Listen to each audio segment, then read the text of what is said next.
இந்த posting spirit அப்படி என்றால் ஒரு உதாரணம், நம்ம எல்லாரும் கடன் வாங்கியிருக்கோம். எல்லாரும் பார்த்தீங்கன்னா இஎம்ஐ ஏதாவது பொருள் வாங்குறோம். இப்போ இந்த கடன் வாங்கியாச்சு, இன்னைக்கு நம்ம அந்த கடனை கட்டணும். இந்த ஸ்பிரிட் என்ன செய்யும்னு கேட்டீங்கன்னா, உங்கள்கிட்ட காலையில கட்டலான்னு பணம் வச்சிருப்பீங்க, நைட்டு வேற ஏதோ ஒரு அனாவசிய செலவு வந்து காலையில அந்த பணத்தை கட்ட முடியாதாங்க.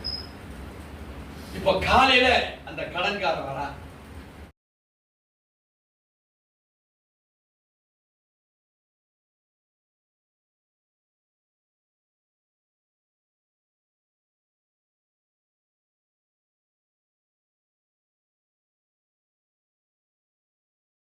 கர்த்தருடைய பரிசுநாமத்திற்கு மகிமை உண்டாவதாக. ஒரு மரம் கனியை கொடுக்கிறது. நம்ம என்ன செய்யறோம்? அந்த கனியை நம்ம சாப்பிடுறோம். நம்ம சாப்பிட்டு அதனுடைய ருசி நல்லா இருந்தா மறுபடியும் மறுபடியும் அந்த கனியை நாம் சாப்பிடுகிறவர்களாய் மாறுகிறோம். இப்போ மரம் இருக்குது, அந்த மரம் அந்த கனியை அது எவ்வளவாய் தருகிறது? தான் சாப்பிடுறது அந்த மரம் கனியை இல்லை. இப்போ அது ஒரு நல்ல விளைச்சல் உள்ள ஒரு மரமாக மாறி அந்த கனி அநேகருக்கு பயன்பாடு உள்ள மரமாக அந்த கனியை அந்த மரம் தருகிறது. இப்போ அது ஒரு நல்ல கனி, அதிகமான விளைச்சல். அந்த மரத்தை பார்த்து நம்மளே என்ன செய்வோம்? பாராட்டுவோம். இந்த மரம் பாருங்க, எங்க அப்பா காலத்துல வச்சது, எங்க தாத்தா காலத்துல வச்சது. இந்த மரம் அவ்வளவு கனிகளை கொடுக்குது. அதை நாங்கெல்லாம் சாப்பிட்டு இன்னும் எங்க பேர பசங்கெல்லாம் அதை அனுபவிக்கிறாங்க. இப்போ ரெண்டு விதமான கான்செப்ட்ல நம்ம வாழலாம். வெறும் அந்த கனியை தின்னுட்டு நல்லா இருக்கு நல்லா இருக்கு நல்லா இருக்குன்னு சொல்றவனா வாழலாம். இன்னொன்று, அந்த நல்ல மரத்தை போல கனி கொடுக்கிறவர்களாய் நாம் வாழலாம். இப்ப இந்த ரெண்டுலயுமே பங்கு இல்லை ஒரு மனிதனுடைய வாழ்வுன்னு வச்சுக்கங்களேன். அந்த வாழ்வு தேவனுக்கு ஒத்த வாழ்வே கிடையாது. ஒன்று கனிகளையாவது சாப்பிட்டு நாம நம்மை திருத்தி கொண்டு வாழ்ந்து, அட்லீஸ்ட் அந்த கனி கொடுக்கிற மரத்தை பார்த்து இந்த மரம் எனக்கு நல்ல கனி கொடுத்தது, நன்றி உள்ளவர்களாக நம்ம அந்த மரத்துக்கு தண்ணி ஊற்றி அதை பாதுகாத்து அதை இன்னும் அதிகமாய் சுத்தம் செய்கிற பொழுது இன்னும் அதிகமாய் அது என்ன செய்து கனிகளை கொடுக்கிறது. ஒண்ணு இந்த வாழ்க்கை, அல்லது ஒரு மரத்தை போல வாழ்ந்து அநேகருக்கு கனி கொடுக்கிறவர்களாய் வாழ்கிற ஒரு வாழ்க்கை. இப்ப எதை நம்ம சூஸ் பண்றோம்? ஜீசஸ் நமக்கு எதை கற்றுக் கொடுத்தார்? ஜீசஸ் வாழ்ந்து அவருக்கு பேர் புகழுக்காக அவர் வாழ்ந்தாரு. அவர் நம்மைக்கு ஒரு விடுதலை செய்து நமக்கு நன்மை செய்கிறவராக அவரு சுற்றி திரிந்து தன் வாழ்வை நமக்காக அவர் தியாகமாக வாழ்ந்தார். இப்ப நாம நம்முடைய வாழ்வுல கிறிஸ்தவன் என்று கிறிஸ்தவனுடைய வாழ்வை தழுவி கொண்டுதான் நான் வாழுகிறேன்னு சொல்லுகிற பொழுது நம்ம வாழ்க்கையில வெற்றி பெற முடியுமா? இப்ப அவர் சொன்னதுதான் நான் வாழுறேன் அப்படின்னு சொல்லி சபைக்கு வரோம், வேதத்தை வாசிக்கிறோம், வீட்டுல போய் எதுக்கு எடுத்தாலும் பிரேயர் தான். ஆனா நம்முடைய வாழ்வு எதை கற்றுக்கொண்டோமோ அப்படிப்பட்ட வாழ்வும் கிடையாது.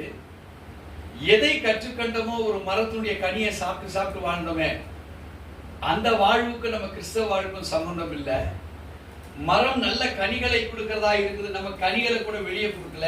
ஆனா நம்ம ஒரு கிறிஸ்தவ வாழ்வை வாழ்வோமானால் அது நம்மளே நாமே நிதானிச்சு பார்த்தா நம்ம ஆண்டவருக்காக வாழல, நமக்காகவும் வாழல. நம்ம ஏதோ ஒரு பிடியில பிணைக்கப்பட்டு நம்முடைய வாழ்வாதாரம் போய் கொண்டிருக்கிறது. அப்படிதானே? உண்மைதானே? எதுலையுமே அர்த்தமே இல்லை நான் சொன்னதுலன்னு வச்சுக்கங்களேன். ஒரு கிறிஸ்டியன் லைஃப் எந்த விதத்திலும் வெற்றி கிடையாது. ஒரு மரம் ஒரு ஃபேமிலியை குறிக்கிறது, மரமுடைய வளர்ச்சி ஒரு பிரேயரை குறிக்கிறது. இவைகள் ரெண்டும் சரியா இருந்தாதான் நம்முடைய கிறிஸ்தவ வாழ்க்கையை தேவனுடைய சாயலுக்கு சார்ந்த ஒரு சாயலாக இருக்கும். யோவான் 12:3 வசனத்தை எடுத்து வாசிக்க கேட்போம். அப்பொழுது மரியாள் விலையேற பெற்ற களங்கம் இல்லாத நலதம் என்னும் தைலத்தில் ஒரு ராத்தல் கொண்டு வந்து அதை இயேசுவின் பாதங்களில் பூசி தன் தலைமயிரால் அவருடைய பாதங்களை துடைத்தார். தன் தலை மயிரினால் பாதங்களை துடைத்தால் அந்த வீடு முழுவதும் தைலத்தின் பரிமளத்தினால் நிறைந்திருந்தது. அந்த வீடு முழுவதும் அந்த தைலத்தினுடைய அந்த பரிமளத்துடைய வாசனையினால் நிறைந்திருந்தது. அருமையான தேவஜனமே, விலையேற பெற்ற ஒரு தைலத்தை ஆண்டவராய் இயேசு கிறிஸ்துவுடைய பாதத்துல போட்டுட்டு அவன் என்ன சொல்றா, தன்னுடைய தலை மயிரினால் அதை துடைக்கிறார். இப்போ அங்க ஸ்பெஷாலிட்டி தைலத்துல இல்ல. இவ தன்னை ஒப்பு கொடுக்கிற ஆண்டவர்கிட்ட என்ன ஒப்பு கொடுக்கிறா, அந்த முடியினால் அதை சுத்தம் செய்கிற பொழுது இந்த தைலம் எதுல ஒட்டுது? அவர் கால்ல இருந்த தைலம் இப்ப எதுல ஒட்டுது? அவன் முடியில ஒட்டுகிறது. எதை குறிக்கிறது? ஆண்டவரையா இயேசு கிறிஸ்துவின் கால்கள் வேத வசனங்கள். இந்த பூமி அவர் செய்கிற அற்புதங்கள், அவர் செய்கிற அடையாளங்கள், அதை எங்க செய்கிறா? தன்னுடைய தலை முடியில அந்த பரிமள தைலத்தை அவ கால்ல இருந்து, அவருடைய கால்ல இருந்து அதை எடுத்துக்கிட்டு, இப்போ வீடு முழுவதும் வாசம் எப்படி வரும்? அவர் கால்ல இருந்து வரல, இந்த முடிய எடுத்துக்கிட்டு எந்தெந்த அறைகளுக்கெல்லாம் எங்கெங்கெல்லாம் போறாலோ இந்த வாசனை என்ன செய்யுது? அந்தந்த இடங்கள்ல அந்த சத்தியம் விதைக்கப்படுகிறது. இந்த வேதத்துடைய வார்த்தை நமக்கு இதை கண்டுபிடிக்கணும்னு நீங்க பாத்தீங்கன்னா எங்க கண்டுபிடிக்கிறீங்களா? அவருடைய முடியின் மூலமாக. அவ எடுத்து ஒரு கர்ச்சீஃப்ல தடவி அதை மடிச்சு பாக்கெட்ல வச்சுக்கல. முடி எல்லாருக்கும் தெரியக்கூடிய ஒரு அவயங்கள்ல ஒண்ணு. கைகள்ல வளர்ற நகத்தை போல முடிகள் ஒரு மனிதனுடைய அலங்காரம். சோ தன்னுடைய அலங்காரத்தையே என்ன செய்யறா? தேவனுடைய கால் பாதத்துல இருக்கிற அந்த வெளியேற பெற்ற அந்த பரிமள தைலத்தை, அதை நம்ம ஒரு சென்ட் எடுத்தா உடம்புக்கு தான் அடிச்சுப்போம். அவ வெளியேற பெற்ற தைலத்தை எங்க காலு கூத்துற அவருடைய தாழ்மையை கண்டுபிடிக்கிறார். தேவன் யார் என்பதை உணர்வதற்காக அவர் தன்னையை தாழ்த்துகிறார். தன்னுடைய தலைமயிறு தான் ஹெட் அவளுக்கு. மனிதனுடைய ஃபர்ஸ்ட் பாயிண்ட் தொட்டா எங்க தொடுவோம்? இப்போ இதனால தொடர்ச்சி அவள் தன்னை அலங்கரித்துக் கொள்ள ஆண்டவருடைய வார்த்தைகளினாலே. தலையில இருக்கிற அந்த தைலம் என்ன செய்யும்? உடம்பு முழுவதும் இறங்கும், அதனுடைய வாசனை முழுவதும் இறங்கும். இப்போ வேதம் சொல்லுகிறது, அது அந்த அறைகள் முழுவதுமாக அது என்ன செய்ததா? அந்த பரிமள தைலம் நிரம்பிற்று. அந்த வசனத்தை வாசித்து பாருங்க. இப்போ நான் சொன்ன ஆங்கிள் இந்த வேத வசனத்தை வாசிங்க. இங்க பரிமள தைலம் பெருசு கிடையாது, அந்த சகோதரி பெருசு கிடையாது. தான் அதை எதை செய்கிறாரோ, the action is important. நீங்க பலருடைய வாழ்வில தைலத்தை பத்தி தெரியும், இயேசுவை பத்தி தெரியும், அவங்கள பத்தி தெரியும். ஆனா அந்த தலைமுடியினால் அதை முழுவதுமாக துடைக்கிற அனுபவத்துல இன்னைக்கு நம்மளால இருக்க முடியல.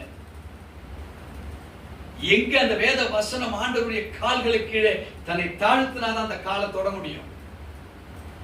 சோ நம்முடைய வாழ்விலே ஒரு பெரியவங்களா இருக்கலாம், நம்ம சின்னவங்களா இருக்கலாம், நம் கடைபிடிக்கிற அனுபவங்கள் என்ன என்பதை நமக்கு நாமே சோதித்து அறிந்து நம்மை அதை கரெக்டா இன்வால்வ் பண்ணீங்கன்னா ஒரு ஃபேமிலி மகிமையா இருக்கும். இப்போ தன்னை முழுவதுமாக ஒப்பு கொடுக்கிற ஒரு அனுபவத்தை குறிக்கிறது. அந்த ஒப்பு கொடுக்கப்பட்ட அனுபவம் சகல அறைகள். அப்படி என்றால் நீங்க எங்கெங்கெல்லாம் செல்கிறீங்களோ இந்த உலகத்துல, எதை எதெல்லாம் செய்ய போறீங்களோ இந்த உலகத்துல, எதை எதெல்லாம் பார்க்க போறீங்களோ இந்த உலகத்துல, இவைகள் என்னவாக மாறுகிறது? கிறிஸ்து இயேசுவினுடைய பாதத்தில் இருந்து எடுக்கப்பட்ட பொக்கிஷமாக அது மாறுகிறது. வாசிக்க கேட்போம் மறுபடியும் யோவான் 12:3 வசனத்தை. அப்பொழுது மரியாள் வெளியேற பெற்ற களங்கமில்லாத நலதம் என்னும் தைலத்தில், வெளியேற பெற்ற களங்கமில்லாத அந்த தைலத்தை ஒரு ராத்தல் கொண்டு வந்து, ஒரு பெரிய அளவு அந்த ராத்தல் கொண்டு வந்து அதை இயேசுவின் பாதங்களில் பூசி, அது எங்க செய்யறா? அவருடைய பாதங்களில் பூசுகிற ஒரு அனுபவம். அவருக்கு சென்ட் மாதிரி அடிக்கல, அவ மகிமைப்படுத்துகிற அந்த அனுபவத்தோடு கூட அவ நிக்கல. நம்ம என்ன பண்றோம்? ஆண்டவருக்கு பிரமாதமா கொண்டாட்டங்களை நாம் கொண்டாடுகிறோம். ஆனால் இங்கே மரியாள் தன் பணியை துவக்குகிற ஒரு தேவ மனுஷியாக விளங்கப்படுகிறார். அல்லேலூயா. நானும் நீங்களும் ஆண்டவருக்கு பிரம்மாண்டமான காரியங்களை நம்ம செய்கிறோம். ஆனா மரியாள் அதை காட்டிலும் நல்ல பங்கை தேர்ந்தெடுத்து என்ன செய்யறாவ, அந்த பரிமள மகிமையான அந்த தைலத்தை இயேசுவின் கால்களிலே அதை கொட்டி தன் தலைமயிரால் அவருடைய பாதங்களை துடைத்தார். இப்ப தலைமயிரால் துடைக்கணும்னா அவ்வளவு ஈஸியா, துணியில ஈஸியா துடைச்சிடலாம். இது ரொம்ப ஃபுல்லா அவர் தாழ்த்தணும் தன்னை. நுனிப்புள்ள மேஞ்சா அதெல்லாம் மாறாது. தலை முழுவதும் ஒரு தண்ணிக்குள்ள போட்டு அந்த தண்ணியை அலசி எடுப்பது போல அந்த கால்கள் உள்ளது எல்லாத்தையும் அவர் எடுத்துடலாம். தேவனுக்குள்ள இந்த சகலத்தையும் அவர் வைத்திருக்கிற அந்த கால் இந்த பூமி இந்த உலகத்தை குறிக்கிறது. கிறிஸ்து அந்த இடத்துல கால் எடுத்து வைத்திருக்கிறார் என்றால் ஒரு சத்தியம் இந்த பூமிக்கு மேலாக இருக்கிறது. இதை கொண்டு போய் சேர்க்க வேண்டிய ஒரு பொறுப்பு நம்மதாக இருக்கிறது.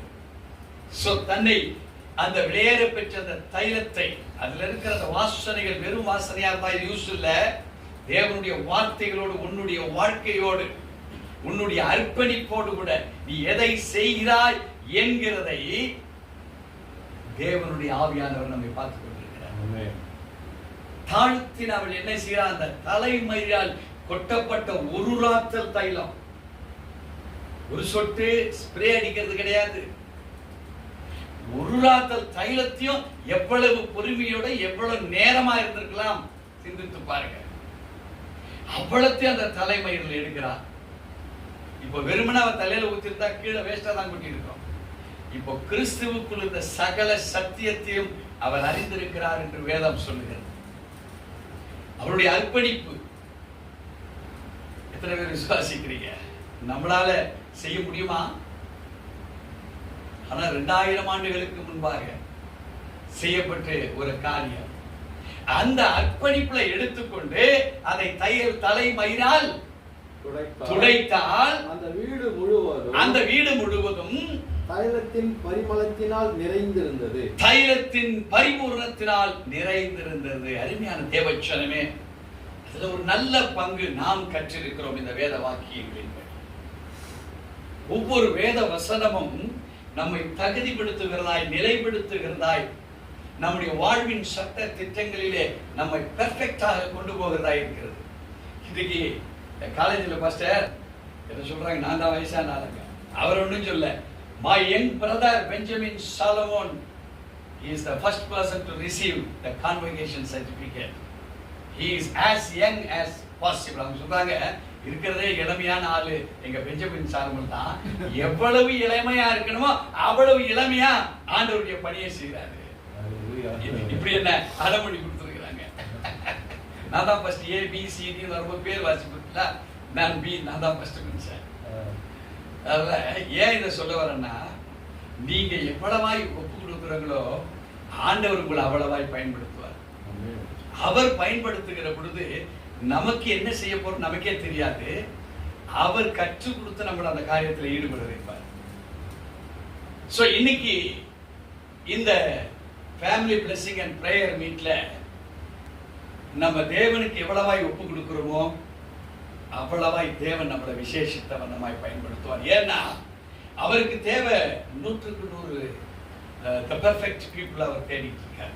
இந்த உலகம் முழுவதும் அவருக்கு தான். ஆனா எல்லாம் கிறிஸ்தவன் இல்லை. எல்லாம் கிறிஸ்தவனா இருந்தாலும் அவருக்கு பிரியமானவன் எல்லாருமே இல்லை. எல்லாருமே அவருக்கு பிரியமானவனா இருந்தாலும் பிரியமானவன் தேவனுடைய சாயலை பெற்றிருக்கிறானான்னு சந்தேகம். அதுல சாயலை பெற்றிருந்தாலும் உள்ளத்துல ஒண்ணு வச்சுட்டு வெளியே ஒரு விதமா இருந்தா அது தேவனுடைய பரிபூர்ணமா இருக்காது. ஆனா மரியாள் அந்த ஒரு ராத்தல் அந்த தைலத்தை என்ன செய்யறா, எடுத்துக்கிட்டு அந்த அறைகள் முழுவதிலும் அந்த வாசனையாக மாற்றுகிற ஒரு அனுபவம். அருமையான தேவஜனமே, உங்க வீட்டுல நீங்க இருக்கிறீங்க, உங்க கணவன் இருக்கிறாரு, ஒரு 3 பிள்ளைகள், மாமியார் மாமனார் இருக்கிறீங்கன்னா நம்ம கூட்டம் அந்த தெருவையே அசைக்கணும். ஒருவேளை ஒரே ஃபேமிலியா, தாத்தா பாட்டி அப்பா அம்மா, இந்த சைடு 3 பிள்ளைங்க, இந்த சைடு ஒரு 3 பிள்ளைங்க, அவங்களுக்கு கல்யாணம் ஆகி அவங்களுக்கு 2 பிள்ளைங்க, இவங்களுக்கு 2 பிள்ளைங்க. இந்த கூட்டத்தை பார்த்தீங்கன்னா அண்ணன் தம்பி அக்கா தங்கச்சி ஒரு பெரிய கூட்டம். எண்ணி பார்த்தா குறைஞ்ச ஒரு 20 பேர் தேறிடும். இல்ல 25 பேர் தெரியும். அத்தனை பேரும் தேவனுடைய அந்த பரிமள தலைத்து உடையவர்களா இருந்தா அந்த ஏரியாவே எப்படி இருக்கும்? அப்போ தேவனுடைய வார்த்தையினாலே நிரம்பி இருக்கிற அனுபவம். அருமையான தேவ ஜனமே, நம்முடைய ஒரு ஃபேமிலி செட்டப் எப்படியாக இருக்கப்பட வேண்டும், எப்படியாக இல்லை, எப்படியாக பிரச்சனைகள் இருக்கிறது, எப்படியாக நாம் வாழ்ந்திருக்கப்பட வேண்டும். கடந்த மாதம் வரையிலாக 18 விதமான ஒரு பிரேயரை குறித்து நாம் பார்த்தோம். இப்பொழுது 19வது வகை. வேதம் சொல்கிறது 19வது, let my hand become a sword of fire to cut down demonic trees in the name of Lord Jesus Christ. நம்முடைய hand இது எதுவாக மாறப்பட வேண்டுமா? ஃபயர் ஸ்வாட்.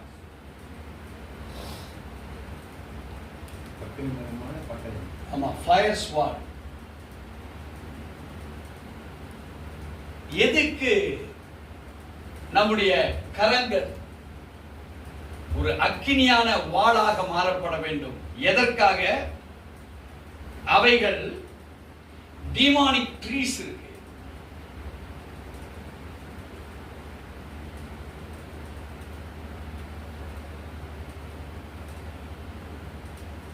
இந்த டீமானிக் ட்ரீஸை கட் பண்ணணும்.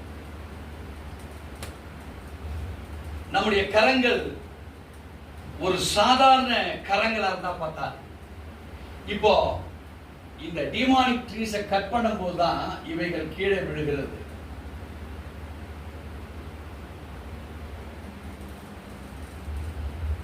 ஆண்டவர் சொல்றார் லூக்கா 10:19, இதோ சர்ப்பங்களையும் தேள்களையும் மிதிக்கவும் சத்துருடைய சகல வல்லமைகளை மேற்கொள்ளவும் நான் உங்களுக்கு அதிகாரத்தை கொடுத்திருக்கிறேன், ஒன்றும் உங்களை சேதப்படுத்த முடியாது.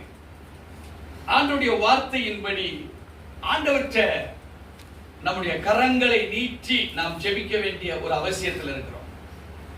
ஒரு ஆளை மேற்கோள் காமிக்கிறதுக்கு அதோ போறார் பாருங்க அப்படின்னு நம்ம கைகளிலாலே ஒரு அடையாளத்தை காண்பிக்கிறோம். இதோ இந்த பொருள் எனக்கு எடுத்து கொடுங்க, ஒரு அடையாளத்தை காண்பிக்கிறோம். இது என்னுடையது என்று சொல்லி நம்முடைய கரங்களினாலே அடையாளத்தை காண்பிக்கிறோம். அருமையான தேவச்சனமே, இன்னைக்கு உன்னுடைய வாழ்க்கையிலே டீமானிக் ட்ரீஸ் உனக்கு முன்பாக அநேகம் இருக்கிறது. நம்மளுக்கே தெரியாது. நம்ம மேல பலவிதமான அசுத்த ஆவிகள். நீங்க ரொம்ப நல்லவங்களா இருப்பீங்க, உங்களை பார்த்துதான் ரொம்ப ஸ்ட்ராங்கான ஸ்பிரிட் உங்களை அடிக்க வரும். நீங்க ரொம்ப ஆசீர்வதிக்கப்பட வேண்டியவங்களா இருப்பீங்க. நீங்க ஆண்டவர் உங்களுக்கு தர ரெடியா இருக்காரு. ஆனா ஸ்பிரிட் ஆஃப் ஈவில் உங்களுக்கு கொடுக்க கூடாது என்று சொல்லுகிற ஈவில் உங்களுக்கு விரோதமா பல மடங்கு அது பவரா இருக்கும். ஏன் தெரியுமா? நீங்க தேவனுடைய சாயலை பெற பெற டபுள் ட்ரிபிள் 4 டைம்ஸ் உங்களை உடைக்கிற வல்லமை உங்களுக்கு முன்பாக எழும்பும். ஆண்டவருடைய வார்த்தை சொல்லுகிறது, அவருடைய தழும்புகளால் நாம் என்னமாக்கப்பட்டிருக்கிறோம்? குணமாக்கப்பட்டிருக்கிறோம். இந்த தழும்புகள் குணமாக்கப்பட்டிருக்கிற அனுபவத்தினுடைய வசனம் என்ன சொல்லுகிறது? 1 பேதுரு 2ஆம் அதிகாரம் 24வது வசனத்தை வாசிக்க கேட்போம். நாம் பாவங்களுக்கு செத்து நீதிக்கு பிழைத்திருக்கும்படிக்கு அவர்தாமே தமது சரீரத்திலே நம்முடைய பாவங்களை சிலுவையின் மேல் சுமந்தார். அவருடைய தழும்புகளால் குணமானீர்கள். ஆண்டவர் சொல்லுகிறார், புதிய ஏற்பாட்டின் உடன்படிக்கையிலே பழைய ஏற்பாட்டின் உடன்படிக்கையிலே குணமாவோம். எது? ஏசாயா 53:5 சொல்லுகிறது, நாம் குணமாவோம். ஆனால் புதிய ஏற்பாடு உடன்படிக்கை செய்கிறது. என்ன உடன்படிக்கை அது செய்து? நீங்கள் குணமானீர்கள். ஏனென்றால் நடக்க போகிற தீர்க்க தரிசனத்தை ஏசாயா தீர்க்கதரிசி சொல்லி காண்பித்தார். இங்க பேதுருவோ நடத்தப்பட்ட உடன்படிக்கையின்படியாய் நீங்கள் பெற்றுக்கொள்வது என்ன என்பதை இப்ப உடன்படிக்கையா காண்பிக்கிறார். என்ன உடன்படிக்கை? நம்முடைய பாவத்துக்காக அவர் என்ன செய்தாரு? மரித்தார் என்கிற உடன்படிக்கை நமக்கு நினைவூட்டப்படுகிறது. அப்போ நம்முடைய ஹேண்ட் எப்படிப்பட்ட ஹேண்ட்? இந்த கைகள்ல பாவம் இருக்கா? ஆனா அந்த பாவம் மாறப்பட்டதா? மாறப்பட்டது. நாம் கிறிஸ்துவை விசுவாசிப்பதற்கு முன்பாக உச்சம் தலையிலிருந்து உள்ளங்கால் வரைக்கும் இந்த சரீரம் பாவத்துக்குண்டான சரீரம். ஆனால் வேத வசனம் சொல்கிறது அவருடைய தழும்புகளால் நாம் குணமானோம். எதற்காக அந்த தழும்புகள்? எதற்காக அந்த குணமாக்கப்படுகிற வல்லமை? ஆண்டவருடைய வேதம் சொல்கிறது நம்முடைய பாவத்துக்காக. நம்முடைய பாவத்துக்காக என்னாச்சு? இயேசு மரித்தார் என்று வேதம் சொல்கிறது. முடிஞ்சது. இப்போ உங்க கரங்கள் இப்போ ஃபயர் ஸ்வாடா ஃபயர் ஸ்வாட் இல்லையா? நீங்க வேதத்தை விசுவாசிக்கிற பொழுது அவருடைய பாதத்தின் அந்த ஒரு ராத்தல் பரிமள தைலத்தை மயிர்னால் எடுக்க முடியாது. ஆனால் விசுவாசித்தால் அந்த தேவ மகிமை என்ன பண்ணா அவருடைய கால்களில் அத்தனை அந்த ராத்தல் தைலம் முழுவதும் தன் சிரசில அந்த மயிர் மூலமாய் மூடப்பட்டு. இப்போ மரியாளுக்குள்ள இருந்த அந்த மினிஸ்ட்ரி தர்ஸ்ட், மரியாளுக்குள்ள இருந்த அந்த ஊழியத்தின் மகிமை அவளை என்ன செய்தது? அந்த முடிவழியாக சகல விதமான சத்தியத்தையும் தன்னுடைய தலை சீராவாக மாற்றப்படுகிற ஒரு அனுபவம். தேவச்சனமே, வெறும் கை என்று நீ நினைப்பாயானால் அது வெறும் கைதான். But what God proposes to us, scholars say, let my hand become a sword of fire to cut down all demonic trees in the name of Lord Jesus Christ. ஆண்டவருடைய வேதம் சொல்கிறது, உன்னுடைய கரங்கள் வேதத்தை அறிந்திருக்கிறபடினால், உன்னுடைய கரங்கள் இயேசு இரட்சகர் என்று உன் மனதிலே ஏற்றுக்கொண்டு நீ செய்ய போகிற ஒரு காரியம் உன் குடும்பத்துக்கு பிரயோஜனப்பட வேண்டுமானால், அவர் சொல்லுகிறார், உன் கரங்களை பார்க்கிற போது இது வெறும் கரம் அல்ல. நாங்க எப்படி பேய் பிசாசை விரட்டுறோம்? கரங்கள் நீட்டுகிற பொழுது அந்த அபிஷேகம் கடந்து போகுது. உங்களுக்கு தெரியும், கடந்த மாதத்துல ஒரு சகோதரர் என்ன மாதிரி கெட்ட வார்த்தை பேசிக்கிட்டு நம்மளை ஆராதனை பண்ண விடல. ஆராதனை நம்மளை பண்ண விடல. 10:30 தான் நம்ம ஒரு வர்ஷிப்பை ஸ்டார்ட் பண்ணோம். 8 மணி திருச்சபை. அந்த மீட்டிங் ஆரம்பிச்சு அந்த மகனுக்கு நேராக கரங்களை நீட்டுகிற போது கட்டுகள் கட்டவிழ்க்கப்பட்டது. அவனை கார்ல ஏத்த முடியல. எப்படி போனா ரயில்வே ஸ்டேஷன் வரைக்கும் எகிரி ஓட ஆரம்பிச்சான். இங்க இருந்து போய் அவனுக்கு உண்டான ட்ரைனிங்க கொடுத்து போன வாரத்துக்கு முந்தின வாரம் இதே இடத்துக்கு வந்தாங்க. இங்க வந்தபோது அந்த பையன் அருமையான ஒரு சாட்சியை சொன்னார். சோ பரிபூர்ணமான சுகம் எங்க இருந்து புறப்பட்டது? நம்ம கிட்ட எங்க அந்த வல்லமையை கொடுக்கிறாரு? your hand will become the fire sword in your life. உன்னுடைய கரங்களை நீ சாதாரணமா பார்க்காத. உன் பாவத்துக்காக நீ கையில் செய்த பாவம், சிந்தையில் செய்த பாவம், கண்களினால் செய்யப்பட்ட பாவம், கால்களினால் செய்யப்பட்ட பாவம், இந்த சரீரத்தினால் செய்யப்பட்ட சகல விதமான பாவங்களுக்காக கிறிஸ்து இயேசு சிலுவையிலே மரித்து அடக்கம் பண்ணப்பட்டார் என்று 1 பேதுரு 2:24 சொல்லுகிறது நமக்கு. அவருடைய தழும்புகளால் நாம் என்னமாக்கப்பட்டிருக்கிறோம்? அது என்ன குணமாய் இருக்கிறோம்? பாவத்துக்கு செத்து நீதிக்கு பிழைக்கும்படியாய் குணத்தை நாம் பெற்றிருக்கிறோம். அல்லேலூயா. இப்போ இந்த நீ பாவத்துக்கு செத்து நீதிக்கு பிழைத்திருக்கிற ஒரு அனுபவத்தினுடைய வல்லமை என்னன்னு நீ அறியலனா, மரியாளுடைய தலையில ஏன் அந்த மகிமையான தைலம் பூசப்பட்டது என்பது உனக்கு தெரியாது. அவளுக்குள் வேதத்தின் வார்த்தைகள், வேதமே கிறிஸ்துவே இப்போ அவளுக்குள்ள என்ன இருக்கிறாரு? பிழைத்திருக்கிற ஒரு அனுபவம். அப்படி என்றால் வார்த்தை பிழைத்திருக்கிற ஒரு அனுபவம். இப்ப நீங்க உங்களுடைய வாழ்விலே வெற்றி பெற வேண்டுமானால் இந்த வாயிலிருந்து வேற எந்த நெகட்டிவான உச்சரிப்பு இருதயத்தின் நினைவிலிருந்து வர வேண்டாம். இருதயத்தை சுத்திகரிக்கணும். மரியாள் கிறிஸ்து இயேசுவை பெற்றிருந்த தாயாக இருந்த போதிலும் என்ன செய்யறா?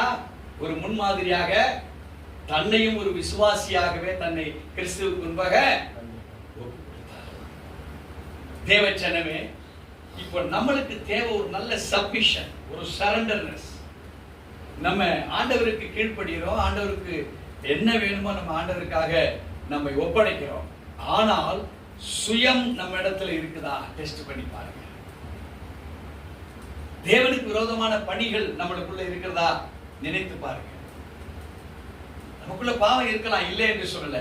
பட் டைரக்டா தேவன் எதிர்த்து நிற்கக்கூடிய பாவங்கள். அவருக்கு தேவையில்லாத தெரியுமா? கீழ்ப்படிதல், அவருடைய வேலைக்கு சரியா நம்ம வர்றது. நம்ம கிறிஸ்தவன் சொல்லிட்டு அவருடைய பார்வையில பங்கு இல்லைன்னா, நான் இந்த கம்பெனில வேலை செய்யறதுக்கு எனக்கு என்ன சம்பளம் கிடைக்குமா? ஆண்டவர் நம்மையும் பார்க்கிறார். எப்படி?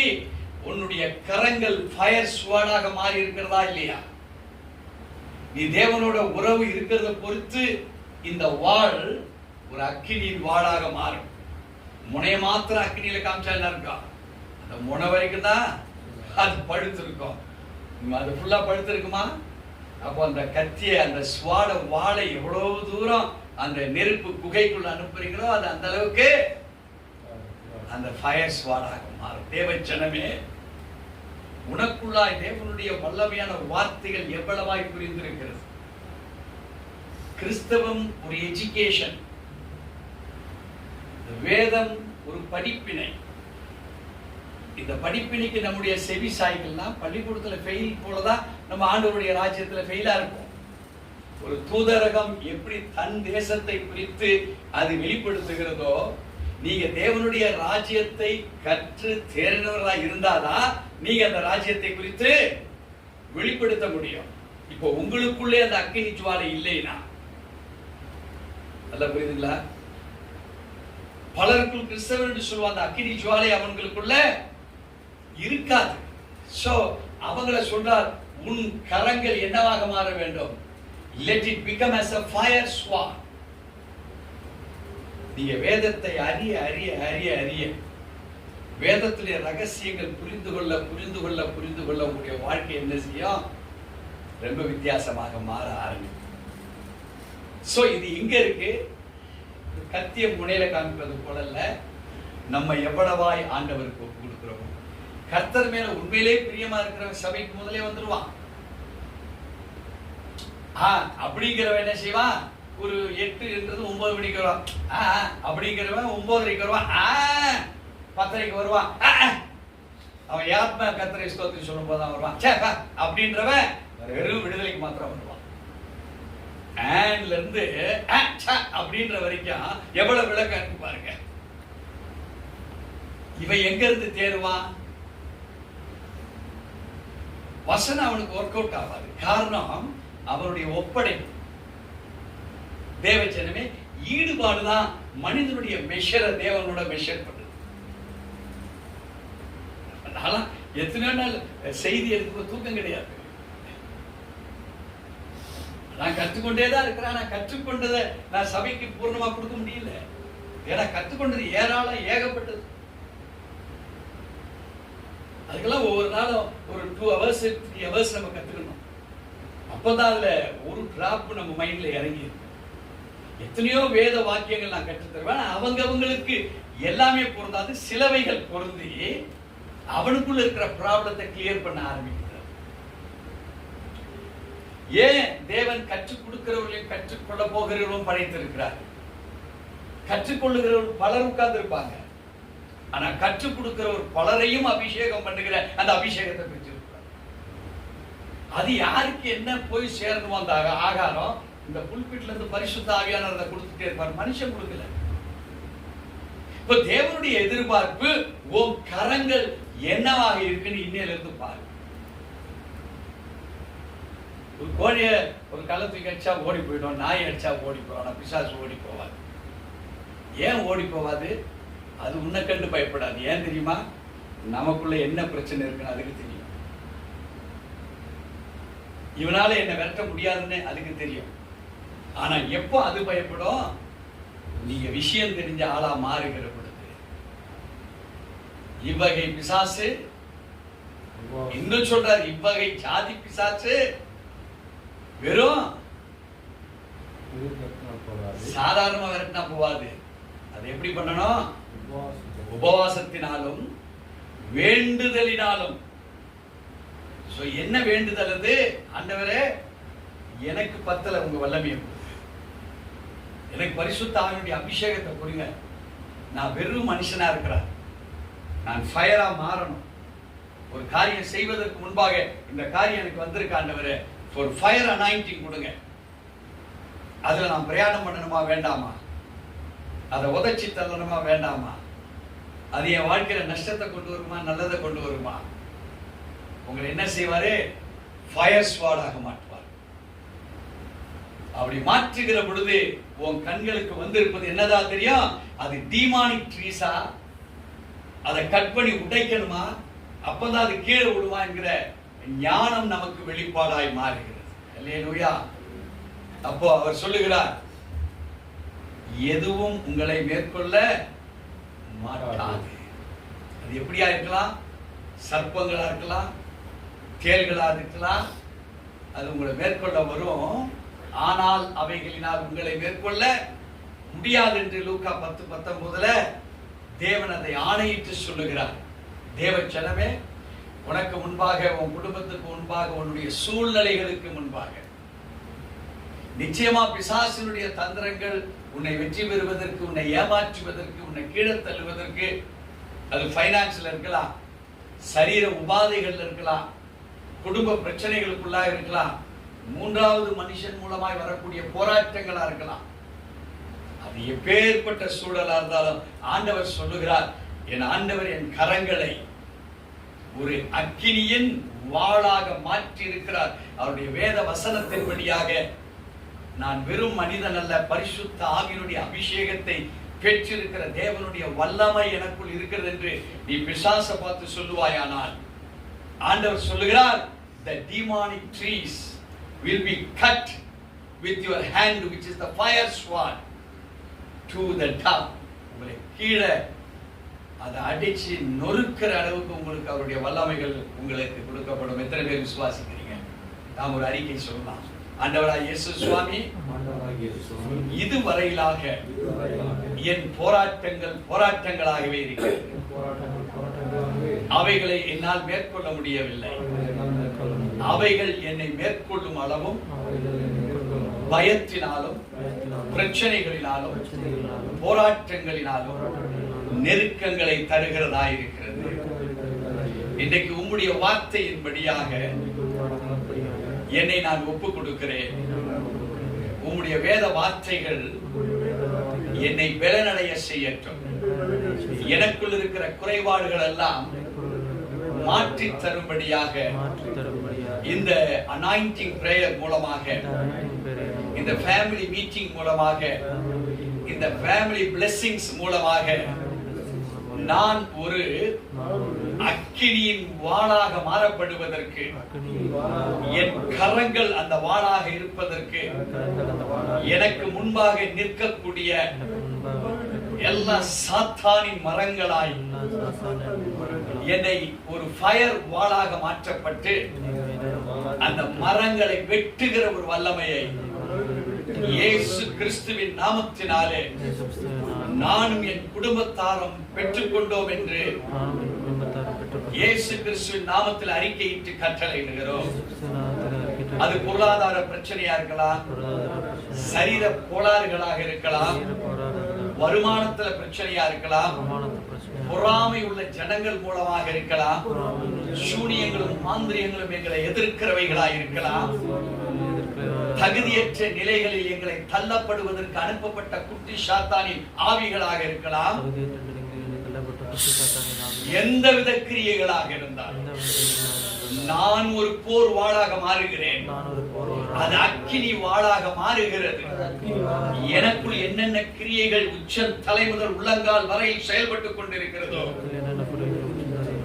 அது வயிற்று கோளாறுகளாக, ஸ்பைனல் கார்டு கட்டுகளாக, ஹார்ட் பிரச்சனைகளாக, சிந்தைகளில் கோளாறுகளாக, உறவுகளிலே செப்பரேஷன்ஸ் ஆக, நடத்தப்படுகிற நடத்தைகளிலே நன்மை பெறாதபடி கட்டுகளோடு கூட, மாந்திரிக கிரியைகளோடு கூட, செயல்படக்கூடிய அந்நிய அக்கினிகளினாலே எப்பேற்பட்ட கிரியைகள் எனக்கு விரோதமாக இருந்தாலும் இயேசு கிறிஸ்துவின் நாமத்தினாலே என்னுடைய கைகள் எல்லாம் இப்பொழுது அக்கினியின் வாளாக மாறி இருக்கிறது.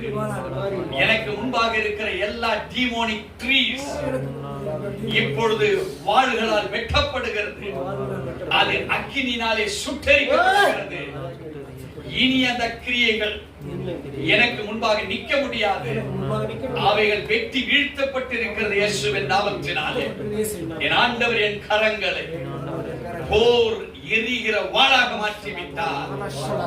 எந்த ஆயுதமும் எனக்கு முன்பாக வாய்க்காதே போகும். எந்த ஆயுதமும் என்னை தொட முடியாது. எந்த ஆயுதங்களும் என் மீது கிரியை செய்ய முடியாது.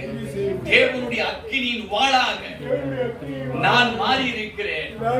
ஆண்டவருடைய பிரதிநிதியாக என் குடும்பத்தில் இருக்கிற நான் செல்லுகிற இடத்தில் எல்லாம் தேவனுடைய மகிமையை வெளிப்படுத்துகிற அனுபவம் உள்ள கிறிஸ்துவினுடைய அம்பாசிடராக நான் மாறி இருக்கிறேன். ஆவியானவர் எனக்குள் இருந்து கிரியை செய்து கொண்டிருக்கிறார். அவர் என்னை வழிநடத்துவாராக. அவருடைய கரம் என்னை வழிநடத்தப்படுவதாக. இனி தீங்கு என்னை அணுகாது. வாதை ஒரு வழியா வரும், அது 7 வழியாய் ஓடி போகிற அனுபவத்தை எனக்கு அவர் கொடுத்திருக்கிறார். ஆவியானவர் என்னை நடத்துகிறார். தேவனுடைய அக்கினி எனக்குள் இறங்கி இருக்கிறதுனால என் சரீரம் முழுவதும் அவருடைய அக்கினியினால் மாறப்பட்டிருக்கிறது.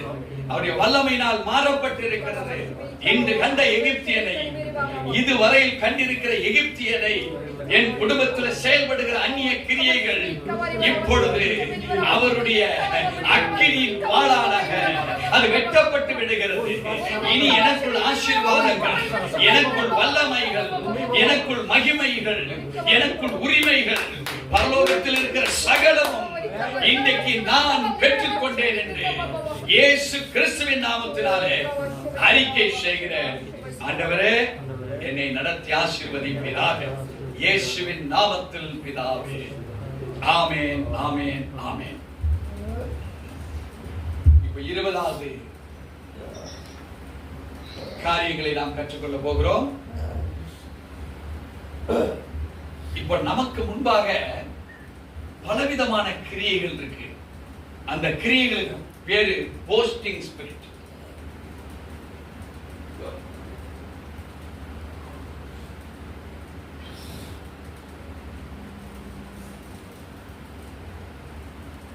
இந்த ஸ்பிரிட்டுக்கு பேரு போஸ்டிங் ஸ்பிரிட். இவைகள் நம்மளை கீழ்ப்படுத்துகிறது. இந்த போஸ்டிங் ஸ்பிரிட்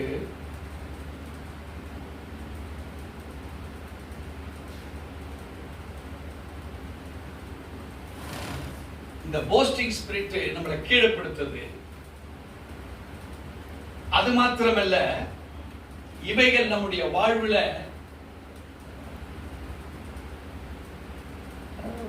நெகட்டிவ விதைக்கிறது.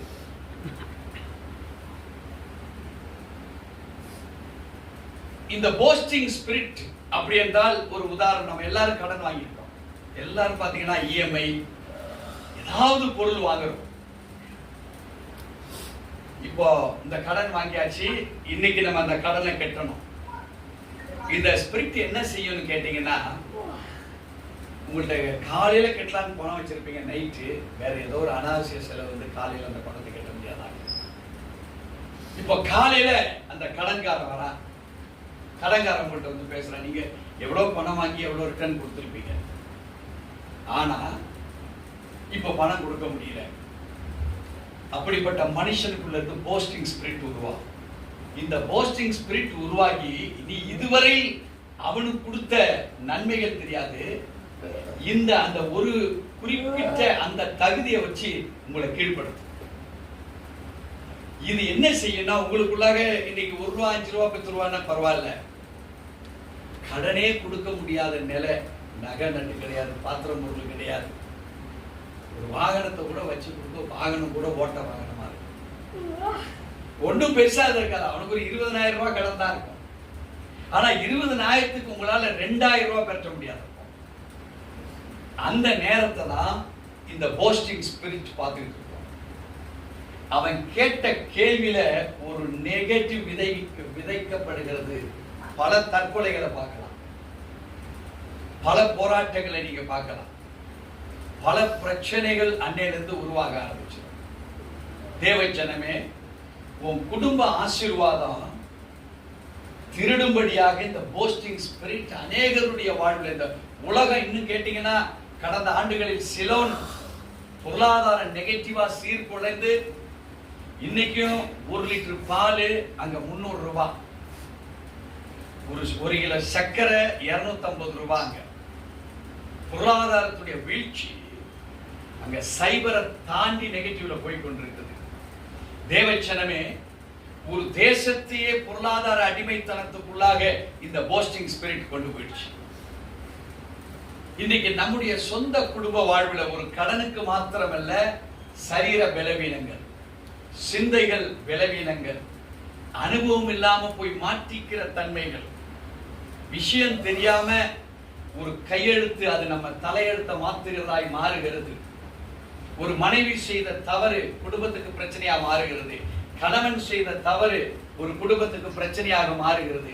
ஒரே ஒரு குழந்தை செய்த தவறு அந்த குடும்பத்தை ஆட்டி படைக்கிறதா இருக்கிறது. தேவச்சனமே, இந்த போஸ்டிங் ஸ்பிரிட் ரொம்ப கேவலப்படுத்துகிற ஒரு நெகட்டிவ விதைக்கிற ஸ்பிரிட் இன்னைக்கு அநேக குடும்பங்களை பாழ் பண்ணி கொண்டிருக்கிறது. உன்னுடைய பிரேயர் எப்படிப்பட்டதாக இருந்தால் இதை நீங்க உடைக்க முடியும். நீங்க யாராக வாழ்ந்தீங்கன்னா உன் ஃபேமிலி காப்பாற்றப்படும். இன்னைக்கு ஒரு மனுஷனுடைய சரிவு, அவர் வச்சிருக்கிற காரே 35 லட்சம் ரூபாய், அவரே பர்சனலா ஓட்டக்கூடிய மனுஷன் தான். அவர் இருக்கிற வரைக்கும் குடும்பம் மகா செழிப்பு. ஒரு சின்ன ஹார்ட் அட்டாக், இன்னைக்கு அந்த குடும்பம் தத்தளி. இந்த ஸ்பிரிட் எங்கேயோ அந்த மனுஷனை தாக்கி, திடகாத்திரமான மனுஷன் தான். தேவச்சனமே, நம்ம நினைக்கிறோம் நம்ம குடும்பத்தில் இல்லைன்னு. யாருக்கு தெரியும் அடுத்த தலைமுறையில் நம்ம குடும்பத்தில் அது மாதிரி வந்துருச்சுன்னா அவங்க குடும்பத்தில் நினைச்சாங்களா? ஆண்டவருடைய கிருபையினாலே நாம் இன்னை வரைக்கும் தப்பித்துக் கொண்டிருக்கிறோம். நாம நம்முடைய வாழ்வுல அவங்களுக்கு அந்த மாதிரி பிரச்சனை, நமக்கு எந்த மாதிரி பிரச்சனை நமக்கு தெரியாது நடந்துட்டு இருக்கிறது. சோ இந்த போஸ்டிங் ஸ்பிரிட் நம்ம குடும்பத்தை விட்டு அகற்றப்பட வேண்டும். எல்லாரும் அறிக்கை சொல்லுவோமா? All boasting powers delegated against me be silenced permanently in the name of Lord Jesus Christ in my life. ஆண்டவராகிய இயேசு சுவாமி, இப்படிப்பட்ட போஸ்டிங் ஸ்பிரிட் என்னுடைய சந்தர்ப்ப சூழ்நிலை வைத்து என்னை கீழே தள்ளும்படியாய் ஒன்றல்ல பலவிதமான அசுத்த ஆவிகள் சேர்ந்து அது என் சரீரமோ என் ஆவிக்குரிய வாழ்க்கையோ நன்மைகள் பெற்றுக் கொள்ளுவதோ இவைகள் எல்லாம் பெறக்கூடாது என்று சூழ்நிலை சந்தர்ப்பங்களினாலே, அது என் குடும்பத்து வழியா வரலாம், என் நண்பர்கள் வழியா வரலாம், சொந்தங்கள் வழியாக வரலாம், யார் மூலமாக தெரிந்து கொள்ளப்பட்டு வரலாம், வஞ்சிக்கப்படும்படியாய் வகை தேடி இந்த போஸ்டிங் ஸ்பிரிட் என் வாழ்க்கையில் உள்ள தோல்விகளுக்கு காரணமாய் வந்திருக்கலாம். இயேசு கிறிஸ்துவின் நாமத்தினாலே அவைகளுக்கும் எனக்கும் உள்ள தொடர்புகள் எல்லாம் இப்பொழுது துண்டிக்கப்படுவதாக. யார் மூலமாய் வந்ததோ அவர்களை இயேசு கிறிஸ்துவின் நாமத்தினால் நான் மன்னிக்கிறேன். அந்த அசுத்த ஆவிகள் என்னை இனி கீழ்ப்படுத்த முடியாது. அவைகள் எனக்கு இனி நெகட்டிவ் கொண்டு வர முடியாது. என் சரீரம் தேவனுடைய சாயலை பெற்றுக் கொண்டது. அவருடைய தழும்புகளால் நான் குணமாக்கப்பட்டுக் கொண்டிருக்கிறேன்.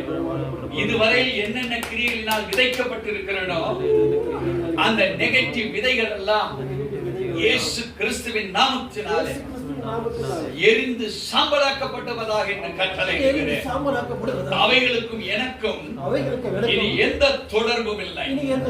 நான் தேவனுடைய சாயலை பெற்றுக்கொண்டேன். நான் தேவனுடைய வல்லமையை பெற்றுக்கொண்டேன். தேவனுடைய மகிமையை அறிந்து கொள்ளேன். என்னை ஒப்பு கொடுக்கும்படி அவர் என்னை அழைத்திருக்கிறார். அவருடைய அழைப்பின் உறுதி இந்த போஸ்டிங் ஸ்பிரிட் எல்லாம் என்னிலிருந்து அகற்றி விட்டது. அவருடைய அக்கினி என்னை கீழ்ப்படுத்தும்படியாக இருந்த ஆவிகளை நிர்மூலப்படுத்தி விட்டது. எனக்குள் நெகட்டிவ் தாட்டை கொண்டு வந்த என் மீது மற்றவர்கள் மூலமாய் நெகட்டிவ் தாட்ஸ் கொண்டு வந்த மற்றவர்கள் மன்னிக்கப்படுவார்களாக. இந்த போஸ்டிங் ஸ்பிரிட் யார் யார் மூலமாய் என் குடும்பத்துக்குள்ள வந்ததோ, என் மகனுக்குள்ள வந்ததோ, என் மகளுக்குள் வந்ததோ, என் கணவனுக்குள் வந்ததோ, என் மனைவிக்குள் வந்ததோ, எனக்கு நன்மை செய்கிறவர்களுக்குள் வந்ததோ, எனக்கு விரோதிகள் மீது இறங்கி வந்ததோ, எல்லா கட்டுகளுக்காக இப்பொழுது இயேசு கிறிஸ்துவின் நாமத்தில் கட்டளை கொடுக்கிறேன். ஒவ்வொருவரை விட்டு அகன்றுவோம். என் மனதை விட்டு அகன்றுவோம். என்னை நீ கீழ்ப்படுத்த முடியாது. போஸ்டிங் ஸ்பிரிட்டுக்கு எனக்கு சம்பந்தம் கிடையாது. ஆவியானவர் எனக்குள் இருக்கிறார்.